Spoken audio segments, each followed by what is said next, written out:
Hello and welcome to 9394, a music podcast with Travis Roy.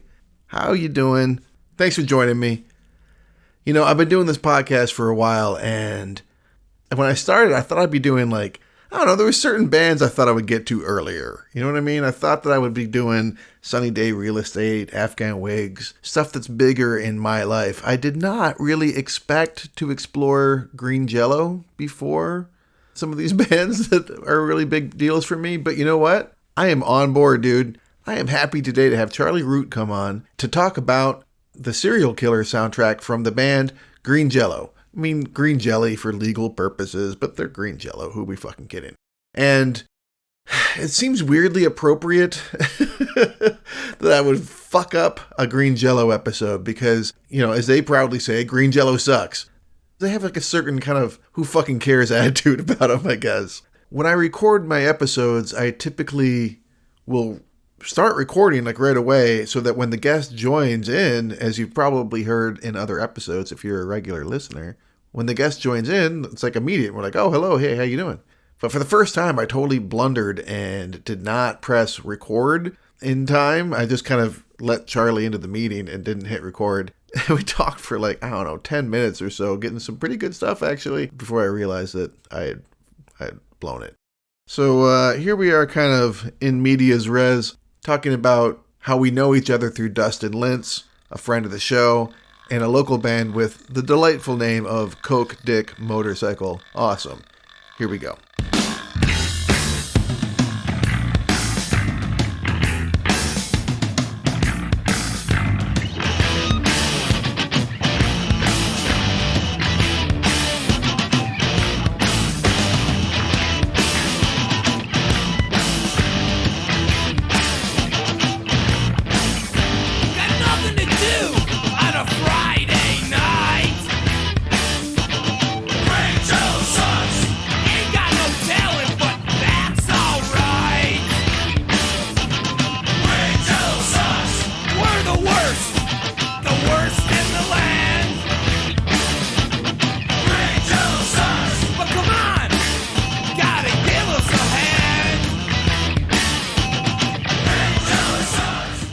Idiot. Oh, what I'm glad I noticed now instead of fuck me, dude. We had some good stuff there too. I'm so sorry. I guess it was bound to happen eventually. This will be my 51st episode, and it's the first time I've not actually pressed record. That's actually pretty impressive. I'd be okay. Yeah. All right. Well, I guess we got to start over a little bit. Yeah, that's right. We're the world's economic problems. You can blame it all on us. It's our fault. Hello, Jello, green Jello. Hello, Jello, green Jello. Hello, Jello, green Jello. Okay, so I'll ask you again, I guess. Tell us how you met Dustin Lintz. So I met Dustin Lintz through the folks in Coke Dick Motorcycle Awesome. Okay. And I really didn't even meet Dustin until they did his birthday show in Ann Arbor a few years back, right before the pandemic broke loose. Okay, so you haven't known him for that long then? No, I haven't. Okay, because I remember when Coke Dick Motorcycle Awesome was playing shows regularly, they would draw big crowds. Yeah. I thought maybe you would have run into him there. I'm sure he and I had been in the same room at the same time before. And apologies, Dustin, if we did meet back in the day and I just don't remember. It's possible. So this band, Coke Dick Motorcycle Awesome, Charlie was telling me before I hit record on this podcast about how he helped inspire the name because, real quick again, I'm sorry to make you repeat yourself. No, it's all good. So, I was in the National Guard and I got deployed to Guantanamo Bay. And I had a few guys that I was real tight with. We were always hanging out. And our captain pointed out one day that, anytime he sees one of us, there's at least one other one, or all four of us, and that we ought to have a name for our little clique. Mm-hmm. One of my buddies, Chris, said it should be two random but cool words like motorcycle and awesome. And the rest of us were like, yeah, it should be exactly that. And so for the rest of that deployment, we referred to ourselves as Motorcycle Awesome. We played like we were actually in a motorcycle gang and made jokes about that kind of stuff. But none of us has ever even ridden a motorcycle, let alone owned one. But yeah, so then I came home on leave and I got to hanging out with Ben Agerson from Coke Dick Motorcycle Awesome. At the time, they were just Coke Dick. And I told him about this story of my friends and the name for our group. And he asked if he could name the album Motorcycle Awesome because he just thought it was so much fun. Yeah. And I said, yeah, it's not copyrighted. Go for it. And I went back to Guantanamo. And when I got back home, my deployment was done. He said, I'd actually like to just call the band Coke Dick Motorcycle Awesome, and we'll name the album something else. And I said, it's a lot of words, but it's fine by me. Yeah, and definitely Green Jello fans, check out Coke Dick Motorcycle Awesome.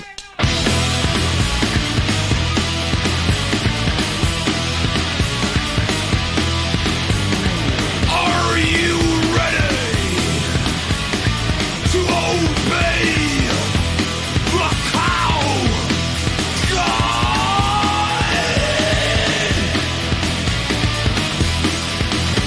We live in a country we can't think meat. Obey the cow God. Off air, as it turned out, Charlie and I were also talking about whether to call them Green Jelly or Green Jello. It seems like we're both we can go either way on that one because legally it's Green Jelly, but it sounds like culturally it's Green Jello. Umlaut. Umlaut, yeah. Otherwise, who would know how to spell it, right? I wonder if that was their original way of trying to differentiate. Like, we won't have a hyphen, we'll have an umlaut, and then that way, we're legally safe. Yeah, I bet it probably was. Yeah, it's about as effective as at the end of my episodes. I always have this thing saying, hey, this isn't monetized. Please don't sue me. I'm sure will stand up in court. Yeah, right. Well, hopefully bands, if they catch wind, just appreciate you getting them some exposure to their older material. That's what I figure. Worst case scenario, they'll send me like a cease and desist. Yeah. All I'm doing is promoting. So we both got into them. We're apparently about the same age. We both got into them when we were like 12, 13 years old. In 1993, when this album Serial Killer Soundtrack came out, and that video, which was apparently one of the biggest videos of the year, and in retrospect, that sounds right, because I feel like I saw it a whole bunch. Mm-hmm. Have you seen it recently? I have not. But like whenever I listen to the song, I can still kind of see it in my mind, because it was just on all the time. Yeah, it was indelible. And so impressive. Yeah, Rambo shows up and that whole bit, like it definitely sticks in the old memory. Yeah. So Serial Killer Soundtrack is literally for a movie called Serial Killer, which is just a bunch of videos that this band made in 93. And I sat down last night and I watched every one of those motherfuckers. Yeah. I did. I watched every video except for the Green Jello theme song, which apparently isn't available on YouTube. I did not know that. Yeah, I figured I'd give it a shot. And some of the songs are longer, like the video versions, in particular Serial Killers. Like there's a bunch of like vignettes in the middle of it where like they're murdering the Lucky Charms guy and the Tricks Rabbit and that kind of shit. There's a bunch of that kind of shit in there. So some of that got cut out. But I do highly recommend anyone that likes this album to watch that stuff because it is so goofy. I got good and stoned. There was plenty of the devil's lettuce in me, which helped probably. It's very much a late night watch. And it's just like dudes in giant rubber suits. I mean, they predate Guar by about 3 years, but I can only assume that there's some influence there, that they influenced Guar, I think, in some way. I would guess, because the big fucking rubber costumes are what they're all doing. Only they have like these background girls, like these dancer girls who are like scantily clad, and they have like these giant eyeballs over their boobs, and like their eye bulbs are bouncing around. I don't know. It's very strange, but it's very bizarre and very funny. Shit Man in particular is a video that I would recommend in a weird way. Yeah. So yeah, do check that shit out on YouTube. Yeah, I did not know that about all those videos. So I myself will be going to check that out. I'm guessing you probably knew the Tool connection. I did. I've heard about that. That Bill, what's his name? Bill Manspeaker? Is that a real name? Yeah, that's I don't his name. know. That's what he goes by anyway. Yeah. But yeah, so him and Maynard were roommates, or somebody in Green Jello was roommates with Maynard. From what I read, Manspeaker lived with Maynard, and I think he lived next door to Danny Carey at one point, because they were both in this band when this album came out. So they, as far as I know, both of them recorded on this album. Okay. And at the same time, I got this from an Ask Me Anything on Reddit that Manspeaker did like 2 years ago. He also, and I double checked to make sure it was true, Danny Carey was also not just playing drums with Tool as it was starting up and with Green Jello, he was also playing with some other band I forget. And he was also playing drums with Jeff Buckley in a band called The Wild Blue Yonder, which I couldn't find any of that stuff recorded, but apparently he was playing with him. And he was also playing drums for fucking Carole King, like Tapestry Carole King. Like, what a diverse dude. Man, never would have guessed. Right? But, a true musician and a true music lover doesn't confine themselves to one genre, right? No, absolutely not. So, what is your favorite song on this album? I thought I would try and be clever, but I just got to go with Three Little Pigs.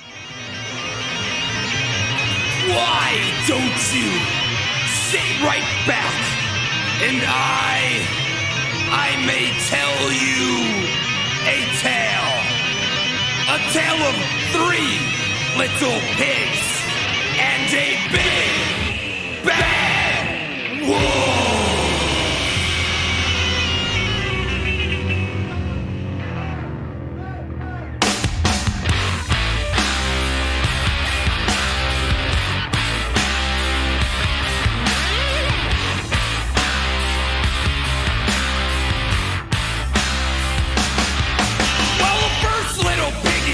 He was kind of hippie, spent most of his days just dreaming of the city.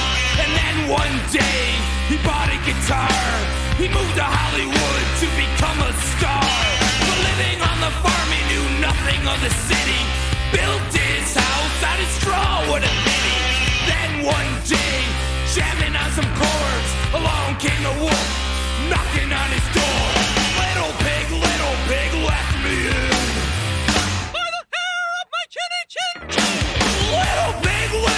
Let me in. By the hair of my chinny chin. It was the hit for a reason. It's the best song on the album. It's fun. It's goofy. And comedy and music, for me, doesn't always jive, but it works pretty well in this one. Yeah. Oh, it's my favorite. Comedy and music. Like, my favorite kind of comedy is when somebody can display that they have clearly mastered an art form, and now they're just using it for, like, dick and fart jokes. Like actual beautiful art, but then you make it crude and fun, and I love it. They bill themselves Man Speaker's band. It's really just him, right? As like the world's worst band. Yeah. And that's funny, but like you listen to Three Little Pigs and there's a lot of talent going on. You listen to this whole album, there's a lot of talent going on, and he can actually really sing and do different stylings with his voice that are pretty impressive, and the guitar work is really good, and obviously the drum work is really, really good. Yeah. I forgot. Yeah, there was a couple songs I can't remember off the top of my head, but there was a couple songs where Bill Manspeaker really wails. Yeah, like some high notes that I forgot about. Yeah, like he does like a full on like the darkness kind of level, like kind of stuff at that time. And listening to that, I'm like, it kind of reminds me of some of the stuff I was also listening to around this time a little bit. Stuff like when I'm on this podcast, I'm quick to be like, I was listening to Codeine and Link and like all these obscure cool bands, I don't talk about how I was also listening to Ugly Kid Joe or like Saigon Kick. Yeah. Because this band kind of straddles that world between like hair metal and like metal, you know what I mean? Like a little bit. Because that's a lot of what's happening with this album is like it's a parody album, and there's like they're parodying different genres, right? Mm-hmm. But yeah, Three Little Pigs got to be my favorite. Like, I wouldn't have known about the album if it wasn't for that one. Yeah, lots of folks wouldn't know about this band. No, they would have probably slipped into obscurity, and I feel like the video is what really. I mean, I don't know if the song was released without that video. I don't know that we would. Yeah, it wouldn't have climbed so high in like the popular world. Yeah, and I thought that the rest of the serial killer movie was going to be stop motion animation like that, but it was just that song, or there was a little bit more. For the most part, it was just rubber costumes and, I don't know, running around with like Barney Rubble heads and that kind of shit. I will be a little different, I guess. I mean, obviously that's a song that got me into them, but to pick a favorite song on this album, I think for me it was, let's see if I can say the word, Flight of the Skajaquida. I thought that was pretty badass. Yeah.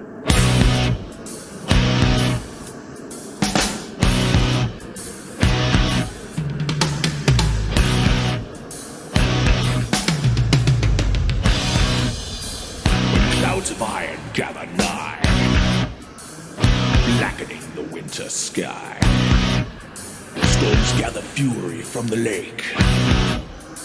Best hurry home and refuge take, or soon the worst will come to pass. Again, like I don't really do that well with comedy and music myself, and this one's probably the most serious on the album, so maybe that was partly why it stuck to me. But also, like there's almost like this Nordic kind of feel to it, but it's just about like trying to drive through the fucking snow, right? And what a fucking hellacious experience that is, which I've been doing a lot of that lately myself. Maybe you have been too. You're in Michigan, right? Yeah. Did you look up the story of that song? I didn't. It's about like a particular stretch of highway, I think on the East Coast. Like it was the Skajakwada Express or something. Like that's the name of the stretch of highway. Oh, it's a mouthful. Flight of the Skajakwada!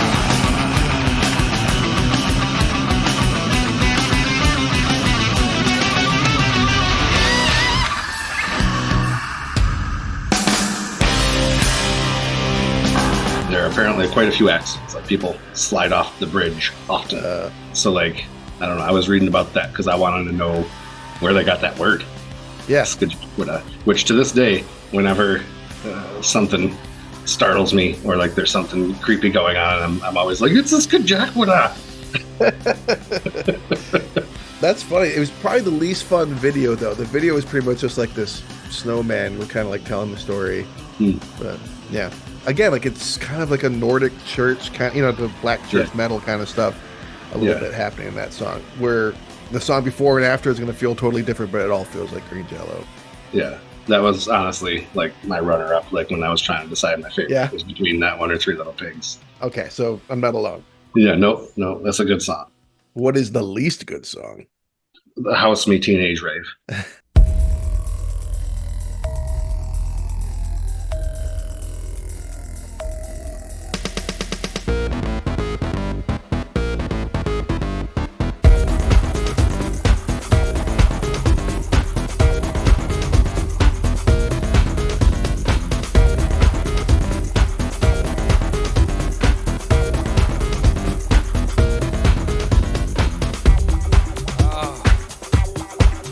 Tell me you want to touch it. Tell me what?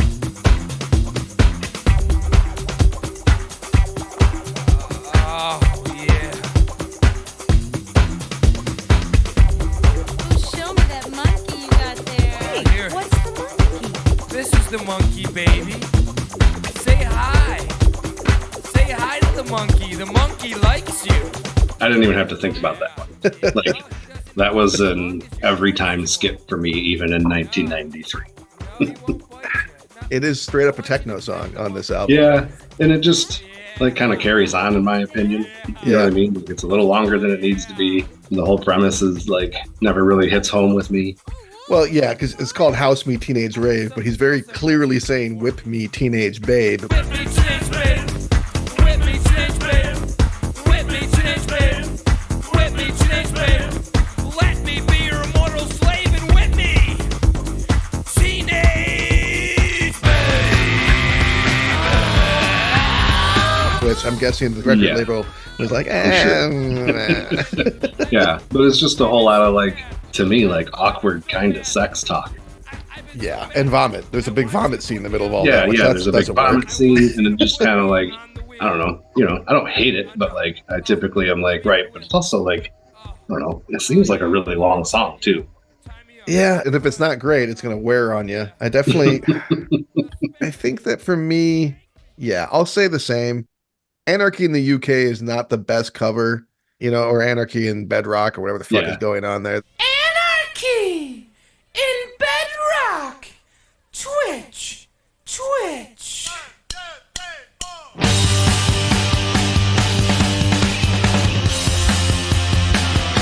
Right now.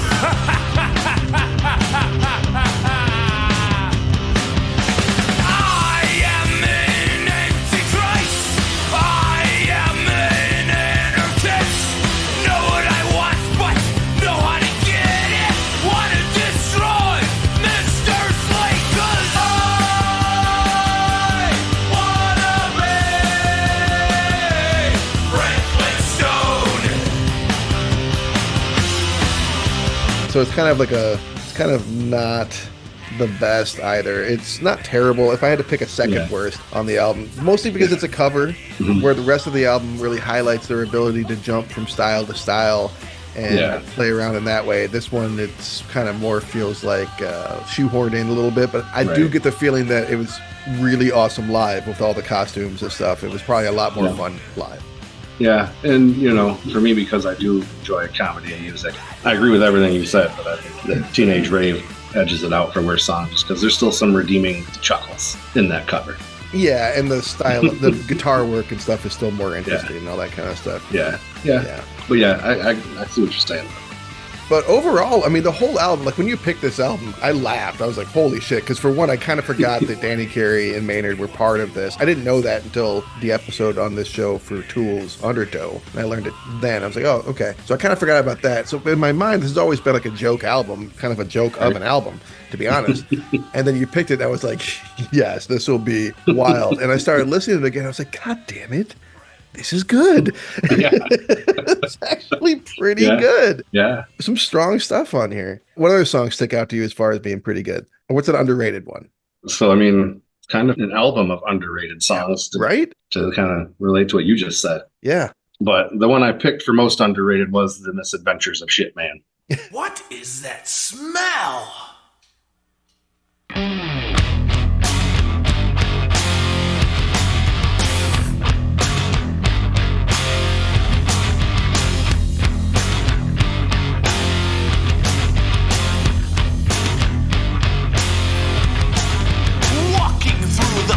Today, scooping up what gets away. It's poo-poo, poo-poo. Something smelling pretty right, coming from that sewer pipe. It's poo-poo,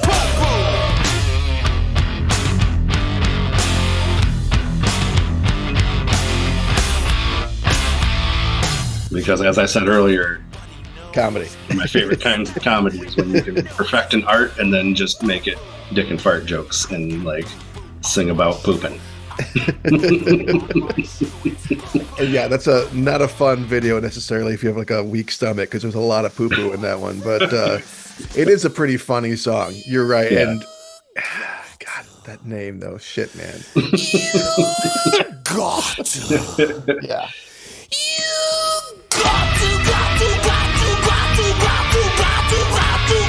Shit man.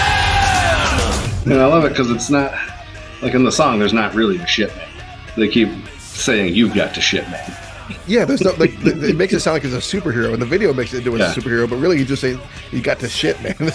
Like shit, comma man. Yeah, don't give me no shit man. I get it. But that's exactly my quality of lowbrow humor. It gets right in that sweet spot, huh? Yeah. For my underrated, I'm gonna name. Now, they get a bad rep. I'm not someone that hates the Red Hot Chili Peppers, but Trippin' on Ecstasy is really fucking hilarious. A good send up of that band. Like almost as soon as it starts, you're like, oh, they're doing Red Hot Chili Peppers. Yeah. You're like, okay. Yep.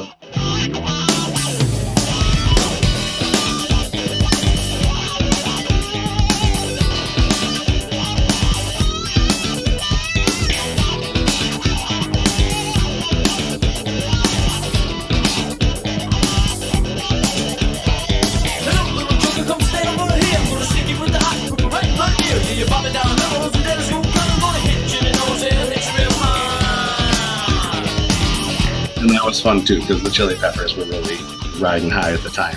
To have some band like this come along and just kind of poke a little fun, which I've always been a pretty big Chili Peppers fan, but like you can poke fun at anything I love. There's always something funny. Right. And as we were saying before I hit record, this is very much a Southern California album. So this would have been such a big part of all that. That song, it's clearly like they're kind of annoyed at the big local band and they're poking fun at the big local band. The video for it at the very start, that's not on the actual album, there's like this guy that looks like Anthony Kiedis, and then some other dude like this giant Dr. Seuss like I don't know what's going on with it, and someone comes up to him and gives him free ecstasy. The guy that looks like Anthony Kiedis goes, oh yeah, give it away, like in case it was unclear where they're going with all of this. That's awesome. Yeah, it's pretty funny. It is pretty funny. I forgot about the big Dr. Seuss hats of that time. Those were around. Right, I think the Spin Doctors did that as well. And I guess that's what they were playing. I was like, we could do an even bigger, dumber hat. This is such a 90s album. It's very time capsule, right? Like it's locked in. Yeah. Now, did you ever get a chance to see them live? I did not. They're on tour. They're going to be soon. I looked. I'm like, shit, I would go see them, to be honest. Right? It seems like it'd be a good time. It really would. I mean, Yeah. if you'd asked me that a week ago before I listened to this album, I would have been like, no. Oh, they're still around? Oh, that Green Jelly Band? But after watching some of the live footage, because there's some live footage interspliced in with the movie Serial Killer, and seeing the costumes and the kind of stuff that they do, and then again, kind of getting into this album more than I was expecting. Now, they have many other albums. If I did go see them live, I'm not sure I'd be into like the deep cuts from other albums. I'm not ready to like go head first into the vat of Jello. But if they come near you, I definitely think anyone should. If you're a music fan, I definitely recommend. Not that I've seen them, but I would pull the trigger. It looks like it'd be an experience for sure. Yeah. It can't be a super expensive ticket, I wouldn't imagine. I wouldn't think. Probably worth it. Yeah, and you're probably not going to get covered in fake blood, but you get the same kind of experience from what I could see as Guar. Yeah. I once saw ICP and Guar together. Oh, good lord. Yeah, that was a time. I can only imagine the people watching. Yeah. Yeah. Is there anything else you want to say about this album or any of the songs from it before we move on to our last thing? I hadn't listened to it in a long time, but for those few years from like 93 up through probably 95, it was really kind of the soundtrack of like, I just remember like an entire summer, me and my buddy Greg, like this was just on all the time while we were doing whatever we were doing. Yeah. And it was fun to like, haven't listened to it in a long, long time, but like all the words came right back to me. All the riffs came right back to me. Right on. Just still ingrained in there. So it was kind of nice to kind of uncover some of that nostalgia. That is what this show is all about, is uncovering nostalgia. And I'm glad that you had someone that was also into this album with you that you could get into it, because I didn't have that. I remember like listening to this album very much on my own. My friends at the time, we're getting more into like indie rock and then later punk and that kind of stuff. And so I didn't really have a lot of metal friends at the time. So this is what I mostly listened to alone. But I'm glad that you chose it, man, because I would not have given it the time of day before this. I mean, and if it wasn't put out in 1993 or 94, I would have had no reason. I never would have revisited it, but it is actually pretty goddamn good. Yeah. Well, I had to do some digging because there's so much good music in 93 and 94, but like a lot of what would be low hanging fruit for me has already been covered by other guests. Yeah. So I'm like, all right, well, let's dig a little deeper. What else came out in 93? And so in that kind of research, I was like, oh yeah, all right, here's the one, Serial Killer soundtrack. I can talk about that album. You chose wisely. You chose wisely. That's partly also why I picked those 2 years. It's not just that some of the best albums, some of my favorite albums ever came out during that time. There's all these little gems like this that kind of get overlooked at times because there's just such a wealth of good music in that era. Yeah, for sure. So I always end my show talking about something kind of unrelated to what we were originally discussing, but maybe tangentially. So I've got a list here of a handful, there's not many, of stop motion, in the spirit of Three Little Pigs video, of stop motion specials and shorts and movies from the 1990s. And I will go ahead and lay them down for you, and you tell me, I think we're both going to pick the same favorite. It's kind of an obvious one. But let's go ahead and we'll pick our top two. All right? All right. So in 1991, I've never even seen this one. So maybe not necessarily your favorite, the ones you're most interested in. Let's put it that way. Okay. All right. Are you a stop motion guy at all? Do you know anything about that world? I mean, enough. Yeah. Do you know who Will Vinton? I wouldn't call myself an expert, but I've seen them. Are you stop motionologist? No? Yeah. So are you familiar with Will Vinton, I guess is what I'm asking. The guy that did like the California Raisins, and he did Avoid the Noid. He did a bunch of Christmas specials in the 80s that were really, really big. Okay, so he also did this claymation of Comedy Horrors, which was like a Halloween special he did in 91, which was the last of his holiday specials, which I've never seen that one. Do you have any recollection of it? No, not ringing a bell. Me neither. I mean, I remember the Christmas one for sure. It had the dinosaurs that go wassailing and all that kind of stuff. I remember some of his other stuff, but I don't remember that one. That was 91. In 99, Will Vinton teamed up with Eddie Murphy, and they released 3 seasons of a stop-motion claymation show called The PJs on Fox. It was Yeah, I remember that one. Yeah, that was Will Vinton again.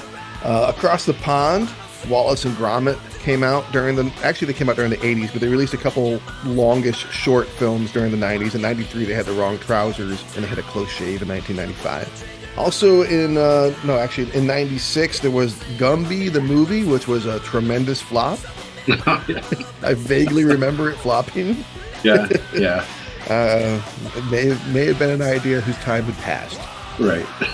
Also from England, there was something called The Secret Adventures of Tom Thumb, which I know nothing about, but I guess it was pretty big over there, so I thought I'd include it. Yeah, okay, you never heard of it either. No, I got nothing on that one. There's this film from 1993 directed by Henry Selick called Nightmare Before Christmas. Have you heard of that one? Yeah, heard of that one. And of course, he followed it up in '96 with the Roald Dahl adaptation, James and the Giant Peach. So these are your options: claymation of comedy horrors, The PJs, Wallace and Gromit, Gumby the movie, Secret Adventures of Tom Thumb, Nightmare Before Christmas, and James and the Giant Peach. What stands out the most, I guess? I would be interested in checking out that Halloween holiday special. Yes, me too. That's exactly what I was Yeah. thinking. And then for me, Nightmare Before Christmas is like the obvious best here. Right. So those would be my Yeah. two. Are those your two as well? Yeah, yeah. James and the Giant Peach was pretty solid too. I think I saw that in the theater back in the day. That's underrated. Like when he's crawling through the peach and things. Well, it's a creepy and weird story originally, but they do a pretty good job of making it. The more we talk about it, the more like, I would revisit that today before I would revisit Nightmare Before Christmas, only because I've seen that one so many times. Yeah, right. Well, and I got a 13-year-old, and we revisit Nightmare Before Christmas every Halloween and Christmas. So So you get your fill. Boy, so you're like, yeah, let's see. I mean, I like it, but yeah, I don't, no, I feel you. I'm not curious about what wall went down because I just saw it a month ago. Yeah. Your son might be interested in James and the Giant Peach then if he likes Nightmare Before Christmas. yeah, Maybe. yeah. Awesome. Well, dude, thank you so much. I appreciate you taking your time out of your day to do this episode. No problem. This was fun. It was fun. It was fun talking to you, and it was fun listening to the album, which I did not expect, and it was fun watching those videos. Again, I recommend following up and checking them out. You got to like go through and type in each song like Green Jello, you know, or at least I didn't see like a whole list of them all together, but they're there. Right on. Awesome, man. Well, what are you going to do with the rest of your day? Actually, I got to do some homework. Yeah, me too. Well, the opposite. I'm a teacher, so I gotta grade midterms is what I'm doing all day. Yeah, okay. Yeah, I'm working on an accounting degree at Lansing Community College. Nice. So Nice. this is my last semester, and I'll have my associates. Oh, that's great. Cool. Good for you. Yeah. And that's what Sundays are for. Not relaxing, but doing the stuff that you're not doing when you're at work. Right? All right, man. Good talking to you. Enjoy the rest of your Take day. it easy. See ya.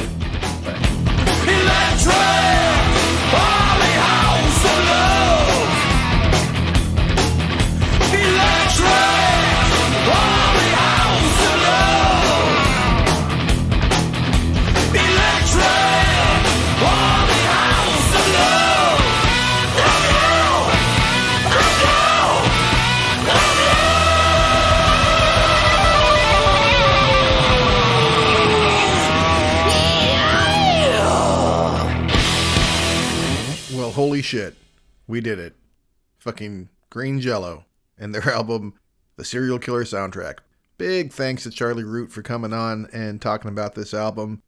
As I made clear, I never would have given it a shot had he not. And hopefully if you haven't listened to it in a while and hearing he and I talking about it and hearing some clips of the songs, maybe you'll check it out again too. It's something else.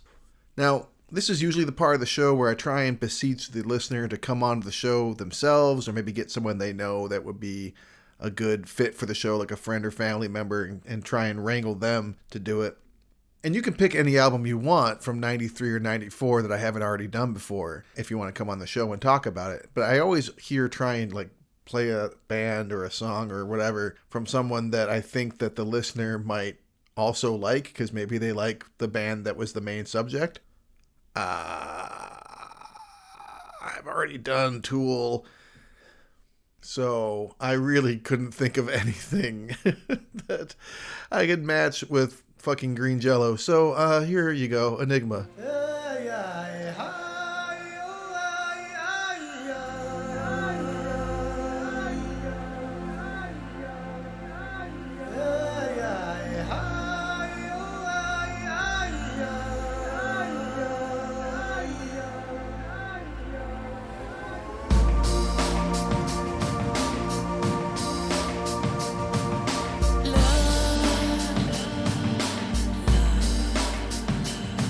Devotion.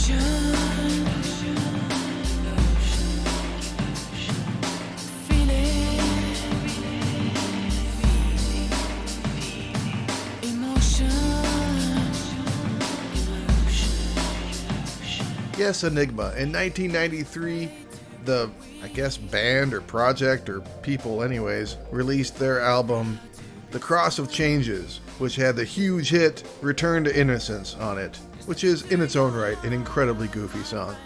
Maybe you want to come on and talk about that, or anything you want from the era. Like I said, I'm pretty easy. I just like to get new guests, so if you're down, give me a shout at 9394podcast@gmail.com. You can find me on Facebook too.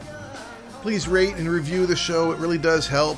It helps get listeners and that kind of stuff, and it helps, I don't know, boost my ego, I guess, which that's not why you listen to this podcast. I'm sorry for asking that of you, but no, honestly, it really does help find listenership and that kind of stuff. So click the button if you can, 5 stars, whatever.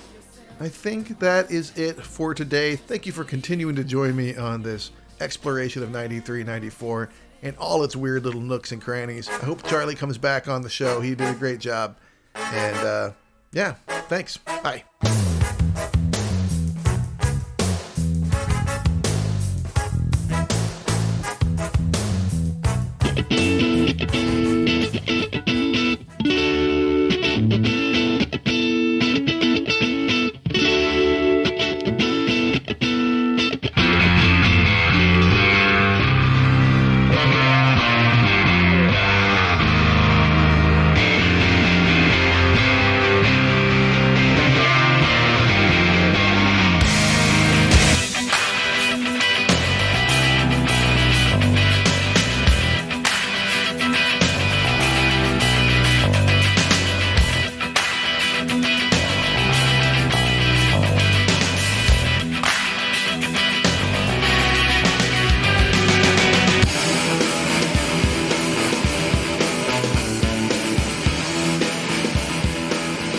'93, '94, a music podcast with Travis Roy, is a labor of love. It is not and never will be monetized.